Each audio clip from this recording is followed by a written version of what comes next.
That's what you heard. Yes. Right? And from that, your very logical assumption was they're talking about backdating postmarks. Yes. Am I correct so far? That was an assumption on your part. It is an assumption, and what you said to me was, if it came out that a different conversation is actually what had occurred using those words, you would believe it. Yeah, because it's, I mean, I didn't hear the whole conversation. I'm just to be sure, you heard exactly the words you heard were, can you tell me again?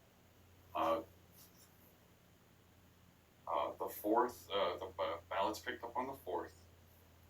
The all but one was marked the 3rd, except for one which was marked the 4th.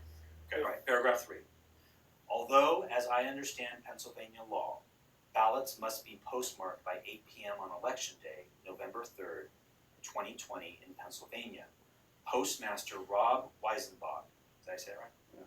Weisenbach directed my coworkers and I to pick up ballots after Election Day and provide them to him.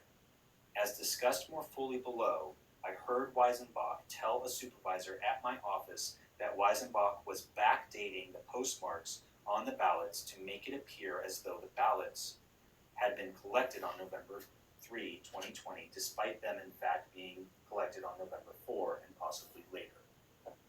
That's definitely a lot more specific than what I would have heard.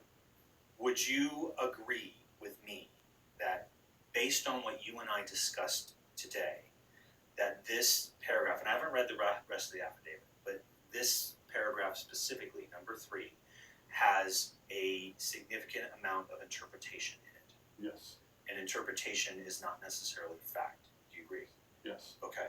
And so would you agree that if this paragraph were to reflect a very narrow truth that is 100% accurate, that it probably should be amended or caveated in some way? Yes. Do you agree with that? Yes. Okay. Would you like us to go through this and do the amendments and caveats, or is him just acknowledging that this is a lot of interpretation and not necessarily fact? Is that significant? It was written up by Veritas' lawyer. That's fair. That's fair. Okay, so, but just so I'm getting this correct, as we sit here today, you wouldn't swear to that paragraph? At this point, no. Okay. I didn't even, wasn't, when we were talking about it, I'm going to get a little legal on you for a second. And I'm actually very glad that Agent Klein brought this up, because again, this is an opportunity for us to protect you.